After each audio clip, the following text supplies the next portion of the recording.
شوان بابتين گرنگین گریدای هلبجارتن این پارلمانتو کردستان و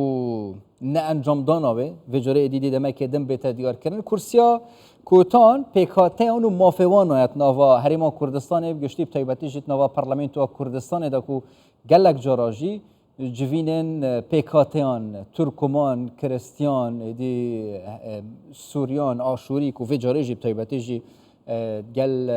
وزیر هرمی جبوی کاروبارین پیکاتیان برای سایدن معروفی هبوه جوین اوروکجی دی هاتی انجام دان سروی مجاری هم زانین که داوی پیشات سروی مجاری چنه پیکاته کوتاب تایبت جبوی کرسیا کوتان او دی چه بکن گریدای و مجاری برای سایدن معروف وزیر هرمی جبوی کاروبارین پیکاته پاوی که راست خود دیش حولی رید گل مدا بابا جناب وزیری گلک سپاسین گل مدان اوروجی جوین و هبی داوی پیشات تایبتیش دستیوه دا چه کار تک دستیوه دا جبوی الدجی دادگاه فدرالی او سکالا هاتیه تو مارکرن اگر هاتو ند برجماندیا پیکاتین هریما کردستان دا بریار کاتدان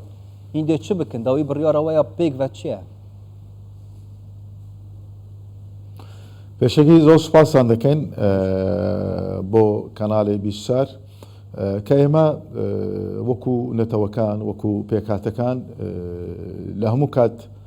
زیاتر لەگەڵەداین کە بابەتی کۆتا بابەتێکی گرنگە وایە وجودی پێکاتەکان وایە بابەتی پێکاتەکان بابەتێکی زۆر حساسە و هەستیارە دەبێت بەو شێوازە بەو شکلش تعامل لەگەڵ پێکاتەکان بکرێت و کە وجودی پێکاتەکان لە ئێستادا لە هەرێمی کوردستان لە هەستێکی زۆر باشدایە و کە ئەمە زۆر گرنگە لێرەدا بەداخەوە کە مەسەلەی بابەتی کۆتا لە ئێستادا بوویتە بابەتێکی محکەمە و محکەمە چەندەها کۆبنەوە و دانیشتن کراوە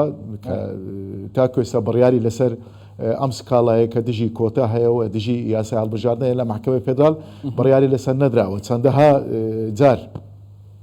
تاجیر بووە وایە دواخراوە ئەم دانیشتنە ئەمەش ئەم دواخستنەش کە ئەمەش جێگای گومانە کە چەندەها جار کە دواخرایە ئەم دانیشتە بۆ چ تشتێکی جهێ گومانێ یعنی هین بینن دانیشتنی ئەول سوغڕەکە دەستوریت گار هەن دژیوە کار بینن یعنی ئەمە زیاتر بابەتێکی قانونی نییە بابەتێکی ئیداری نییە بابەتێکی یاسایی نییە زیاتر بابەتێکی سیاسیە و بە سیاسی کراوە مەسەلەی کۆتا و مەسەلەی پێکاتەکان لەبەرەوەی چەندەها جار دواخراوە کە لە کۆتای دانیشتنی محکمە فێدرال کە تایبەت بەو سکاڵی کە تایبەت بە یاسا هەڵبژاردن و کۆتەدا کە دووبارە دواخرا بۆ 21 2024 کە لەم مانگانەدا لەو مانگەدا دانیشتنی تایبەت ئەکرێت و کە لەوانەیە بڕیار لەسەر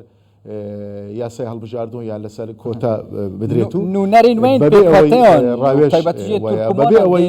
ئیستیشارە لەگەڵ نوێنەرانی پێکاتەکان بکەن جەنابی وەزیری یعنی تاکو ئێستا محکەمەی فێدراڵ فەرمی داوای لە نوێنەرانی پێکاتەکان نەکراوە ئەمەش هەڵەیە چکە ئەمە کە تەرەفی مقابل کە سکاڵای هەیە دەبێت تەرەفی لایەتریش کە سکاڵای لەسرە کۆتایە و دەبێت نوێنەرانی پێکاتەکان ئامادەی ئەم دادگایە وایە ئەم ئامادەی کۆبنەوەکان و دانیشتنی دادگا بکرێت و بەڵام تاکو ئێستا بە فەرمی هیچ ڕاوێژ و بە فەرمی هیچ ئیستیشارە لەگەڵ نوێنەرانی پێکاتەکان نەکراوە ئێمە کە ئەگەر هاتوو لە داهاتوودا یان ئەگەر هاتوو لە داهاتوودا کە لە دەرەوەی ئیرادەی پێکاتەکان هەر بڕیارێک بدرێت و ئەمە دژایەتیکردنە لە مافەکانیان ئەمە بڕیارەکە لەوانەیە کاریگەری سلبی بێت و لەسەر ڕەوشی پێکاتەکان بەسەکەهات و بڕیارەکە هەوسا هاتەدان و دژی بەرژاندین و هیندێک چ بکن کارتا دەستێوەدا یا یاسایی یا دەستوری چییە؟ يعني ئێمە ڕەتی دەکەینەوە لە ئێستادا ئێمە لەگەڵ دابشکردنی کورسی کۆتەکانینە لەسەر ئەساسی جغرافیادا چکە ئەمە کە دژی پێکەوەژان ئەبێت و دژی کۆتەکان ئەبێت و کە کۆتاکان و نوێنەرانی پێکاتەکانیش پێشتیش تاکیدیان کرد بۆ ئێستاش ئەمە تاکید دەکەینەوە کە ئێمە لەگەڵەداین کە هەڵبژاردننی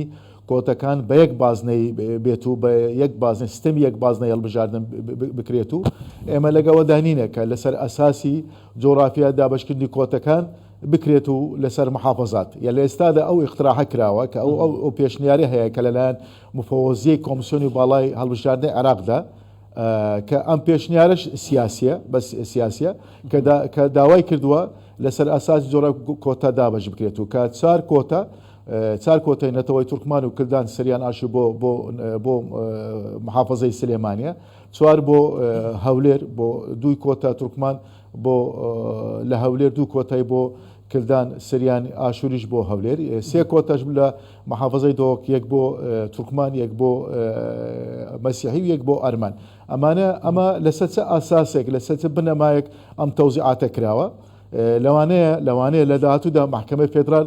ئەم بڕیار لەسەر ئەم تەوزیعاتە ئەم دابشکردنە بدات و ئەمەش کارێکی هەڵا ئەبێت و بڕیارێکی زۆر هەڵا ئەبێت و دەبێت ڕاچای و مراعاتی ڕەوشی پێکاتەکان بکرێت. هیچ پەیوەندیەک لە دەرەوەی ئیرادەی هەڵبژاردنان یانژی دیسا دیارکردنە دەمە هەڵبژاردنان هەیە گەل مەسەلەیە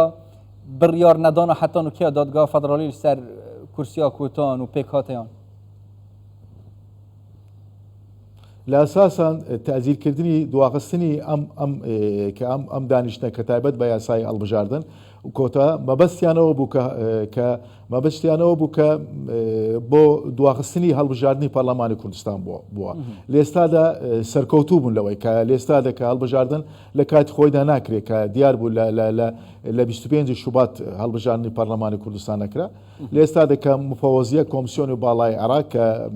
ماوەیەک پێش ئێستا وتی ئێمە ناتوانێت لە 25 شوبات هەڵبژاردن بکرێن. باشە دوو مانگ لەوە پێشلۆ مەسەلەن هەڵبژاردننی کۆمیسیۆن هەڵبژاردن ئیعلان نەکرد من ناتوانم لە 25 شوبات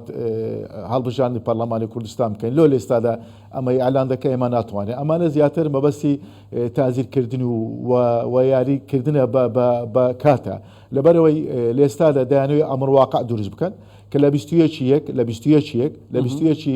کە دانیشتنی محکمەی فێدرال هەیە بڕیار لەسەر دابشکردنی کۆتا ئەکرێت و ئەو کات ئەمە ئەکەنە بە ئەمڕواقع. ئێمە لەگەر ئەوە دانینە و لەگەر دابشکردنی کۆتانینە و ئەگەر